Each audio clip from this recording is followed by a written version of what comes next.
Story 1. I live in a sizable town near Niagara Falls. Where I reside, not many unpleasant things happen, but there's a lot of trouble on the east side. I know this because my family and I relocated to a lovely home in the west side suburbs after we moved from our awful old place. Well, something happened during that period that I will never forget.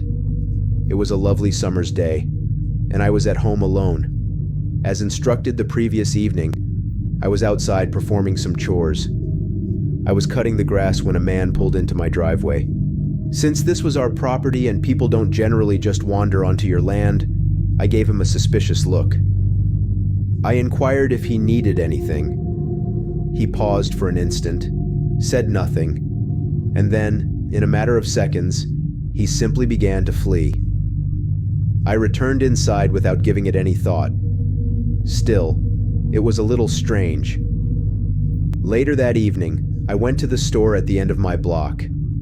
As soon as I walked in, I saw the same guy again. I told him I had to leave, but all he did was obstruct my path. He smiled and said, "Are your parents home?" He remained silent, but I added, "Yeah, they are." "Is there something I can help you with?" He just stared. By chance, the cashier emerged and told him not to obstruct the exit. With eyes the size of marbles, I left there more quickly than I had come back. How can an adult ask a child about their parents' whereabouts? That appears peculiar. I ran home as if I were a plastic bag in a tornado. I felt like taking a nap later that evening because I was exhausted.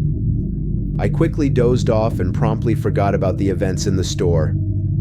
However, not too long later, I heard a knock on my door and woke up. When I looked at the clock, I saw that it was 1:30 a.m. I peered out the window, but there was nobody there.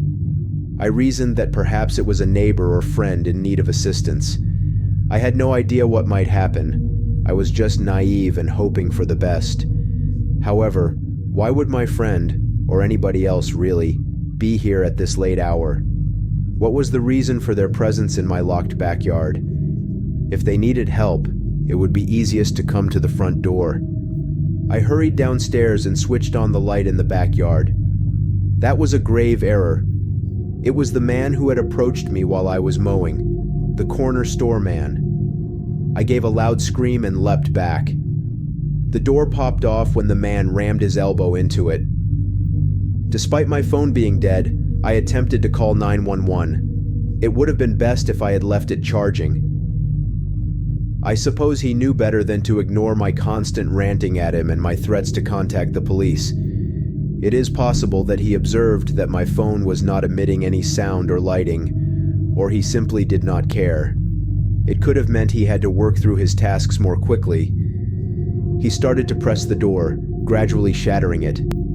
At that point, I hurried upstairs because I was crying. I heard the man slam the door. I glanced at my phone to make sure. The screen with the logo was up. When I turned it on in a hurry to get upstairs, it was off, not dead. Even though I felt so much better, I still had problems. I dialed 911 as soon as the home screen loaded, even though it appeared to take forever. When I explained my circumstances, they insisted that I remain on the line. I quickly crawled into the little tiny nook at the back of my closet and closed it securely because I could hear the man screaming up to me, "You were lying. I don't see any parents here." My perspiring body most likely reeked of anxiety.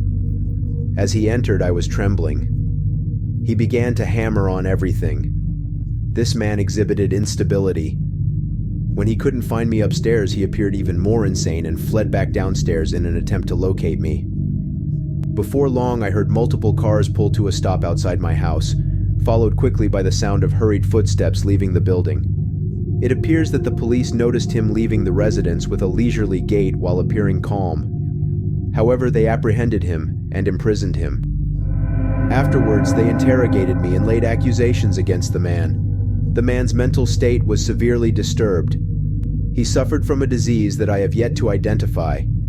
Even though I'm happily married at the age of 21, I feel a little more afraid of my home today than I did before that incident.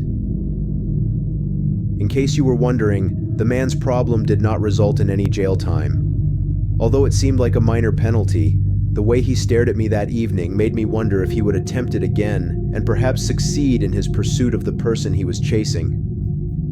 Story 2. I was just 6 years old in 1993 when this story took place. I'm not sure if it was just my imagination going crazy, or if I had a few dreams in which something spooky tried to scare me when I tried to sleep by myself in the dark. I grew up in a brand new, spacious trailer with my parents. It wasn't haunted, and it didn't have a spooky past or a history of awful things happening there.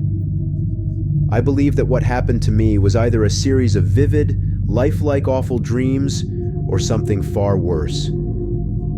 This encounter made me a little afraid of dark hallways and shady nooks, which may have something to do with watching too much Tales from the Crypt.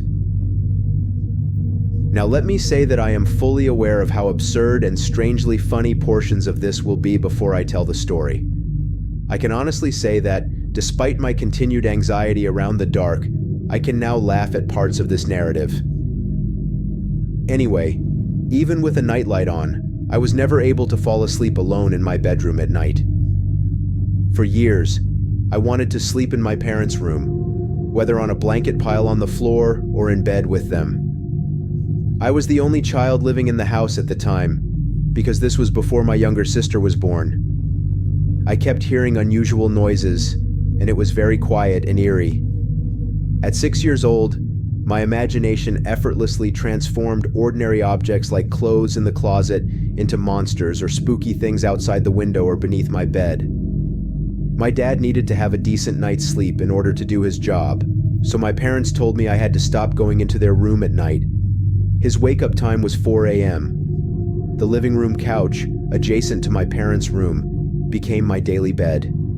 Even so, I was still too afraid to sleep in my bedroom by myself. There was a hallway between my parents' room and the living room. That's when the scary stuff started. Every night after my parents went to sleep, I would hear whispers of my name emanating from somewhere behind my head. Every night, I could hear my name being whispered. If I ignored it for a while, I could usually fall asleep. But one night I saw the thing saying my name. It was there, staring at me from the hallway. It stood about 7 feet tall. A long black cloak covered its black visage, adorned with horns and intense red flashing eyes. I was unable to move or speak because I was so afraid. I seemed to be staring at it for a very long time. It then spoke once more. Its mouth parted, revealing a row of tiny pointed fangs, and it growled my name again. I curled up under the covers and remained hidden, terrified. I hoped it would go away so I could get some rest. The sun was beaming when I opened my eyes the next moment. I had survived until the morning. At the time, I didn't want to trust how genuine it seemed, and assumed it was just a terrible dream. After that, I tried not to think about it, and spent the rest of the day playing and watching TV. The thing escaped my memory completely until nightfall returned. Like the previous night, I made my bed on the couch and tried to fall asleep by tightly closing my eyes. It was dark in the house, and my parents had already fallen asleep. And it happened once again. It was that same eerie voice whispering my name. I turned around because I was so afraid, and there it was. That red-eyed monster, staring at me emotionlessly. It remained motionless, like the surrounding shadows. Depending on how you look at it, this portion may appear a little humorous, but at the time I was so terrified that I was having trouble breathing. The creature snarled directly at me as it extended its jaws to reveal its sharp fangs. I let out a scream, leapt off the couch, and sprinted for my bedroom. I slammed my door shut and turned on the light. A while later, my dad entered and inquired as to what was going on. A scary monster with red eyes was trying to take my pillow, I said. It was only a horrible dream, as my dad assured me with a smile. He granted me permission to leave the bedroom light on for the evening, but he cautioned me not to scream in their sleep. My parents' room was all the way at the other end of the 80-foot trailer, so I normally couldn't sleep in my bedroom alone. But I was so exhausted that I managed to fall asleep, and and only woke up when the sun shone. Naturally, I was unable to sleep in my own room the following night. Long after my parents had gone to bed, I made my own bed on the couch. It would seem that I wouldn't want to sleep next to the dim hallway again, but my parents' room was located directly across from it. Being close to the dim corridor felt much more comfortable at the time than being by myself in my room. But once again, I saw and heard the creature's brilliant red eyes. "Brock, where's my pillow?" it exclaimed. I inquired, "Why do you want my pillow?" but got no response. It merely continued to be the same as before. It screamed at me, loud and impatient. I was so afraid and irritated by it that I snatched one of the throw pillows from the couch and hurled it into the hallway, directly in front of the monster's face, while yelling, "Here, take your stupid pillow!" It hissed in astonishment, then vanished into the darkness. The pillow had fallen and hit something, so I knew it was still there while I sat there for a while and peered into the corridor. I realized that I must have woken them up again with my shouting when I heard one of my parents say something incoherent. I kept listening, partly expecting to hear a whisper, but there was nothing. I eventually nodded off. I woke up the following morning believing that the previous night had only been an odd, vivid dream. I got up from the couch, stretched, and massaged my eyes. Subsequently, I glanced over and noticed that the red-eyed creature was standing exactly where I had flung the pillow. I told myself that it had to be true, or did I just imagine it all? After that, I never saw the hallway demon with red eyes again. For that reason, it seemed to want a pillow only. Story 3. I think I was about 21 when I went to a party, but that was approximately 15 years ago, so my memory is hazy. However, I still vividly recall this occurrence because it was among the scariest moments of my life, and I've never forgotten it. It was an after-party for my cousin's graduation. She hosted a party at her place after finishing school. I expected my parents would be asleep when I wanted to go home, even though they provided me with a ride to the party. Guys, girls, and even a few parents joined us for the night. We decided to play more games until around 3 in the morning, after having a wild night celebrating her graduation with food and cake. I decided it was time to head home at 3 p.m. Some of the females stayed at my cousin's house, but I prefer not to sleep in other people's homes, even at my aunt and uncle's. Since I left without alerting my aunt and uncle, I believe they may have assumed I was staying, even though they would not have allowed me to go alone even though I was an adult. I was therefore going to leave at 3 a.m., which is technically early morning or late evening.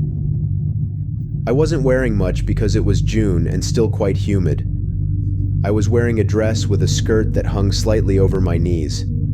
I gave my cousin a kind of mumbled farewell, wished her well, and waved to everyone else spending the night. Since few of us lived nearby and about 10 people could not go home, they decided to stay. The distance between my parents' place and mine was roughly 10 minutes by foot, and the party was only 3 or 4 blocks away. Since then, they've relocated, and I can't recall how far away it was. I said goodbye with a wave, went down the driveway, shut the door, and let them carry on with their partying for an hour or 2 more. Everything seemed to be in order as I strolled along the pavement. Deep breathing helped me feel less inebriated because the house's atmosphere was heavy with partying and candle smoke. I tried to take tiny sips from my bottle of water, but I recall the alcohol making my walk home somewhat unsteady. My body didn't seem to be working effectively. It wasn't moving quickly or correctly. I eventually made it roughly halfway, or perhaps even 25% of the way home. I had been strolling for a minimum of 40 or 50 minutes. All I wanted was to get home since I was so exhausted and disoriented. All the people were asleep, so the neighborhoods were silent. Despite the darkness, streetlights illuminated locations every 10 to 15 meters along the road. With my backpack in one hand and my plastic water bottle in the other, I was stammering and walking a little funny. By now, I figured I was halfway there, or very near. Although I was familiar with most of the houses in the neighborhood, I didn't truly know the residents. I knew just the two neighbors who lived on either side of my parents' house and weren't very social. As I indicated before, I was halfway there when, all of a sudden, I heard a dog in someone's yard grunting. You know how some homeowners have fences that extend from the side of their yards into their backyards? For whatever reason, the fence's gate was open, and since I was inebriated, I didn't really give it much thought. But in retrospect, I ought to have.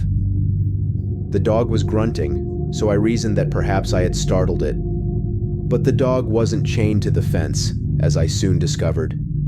Then I realized how big this dog was. It appeared to be a black Belgian shepherd, akin to a German shepherd. Although they can be dangerous, they also have a cool appearance, and this particular dog didn't seem to have received excellent care.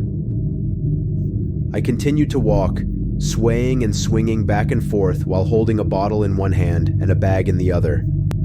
The dog was grumbling as it followed me along the sidewalk.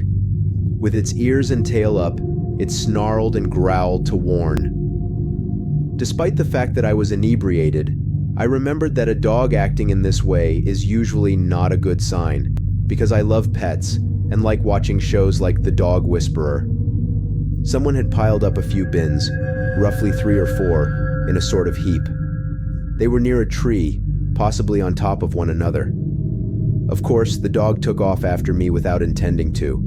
I realized that, in order to stand a chance, I had to get off the ground. When I climbed upon these bins, I think I was approximately 4 or 5 feet high. They led up to a large tree, albeit not nearly enough to elude the dog, as I indicated. It was at least 15 to 20 feet tall and resembled a small, immature pine tree. As soon as I went up onto the first branch, I began to scream. I tried to aid the dog by throwing my water bottle at its nose, but it really made matters worse. The dog used to sneak up on me and snarl, but by now it was barking and going crazy. I remember a light being turned on at the dog's owner's house. The proprietor appeared, a plump, somewhat inebriated man who resembled me. He had unintentionally left the dog outside and nearly provoked an assault on me. He made an unsuccessful attempt to quiet his dog. He then returned to his yard. If I fell right now, it would take the police approximately 10 to 20 minutes to come and remove this dog from me. After leaving, the owner returns holding a chain, eventually securing the dog. After apologizing, the owner staggered back inside with his dog. Then he shut the gate and slammed the shed door. I sprang off the tree, trying to muster the last of my energy to flee, knowing that this was my chance. I came close to falling a few times, but I made it home without any trouble. I was relieved to finally be home as soon as I opened the door. I really hope you like this tale. I am thrilled to share these stories with you. Share this video with others so that we can keep growing and more stories can reach more people. Kindly provide your thoughts and experiences in the comments section. It will aid in my further development. If you like the video, don't forget to hit the subscribe button. Many thanks, and I hope to see you again soon.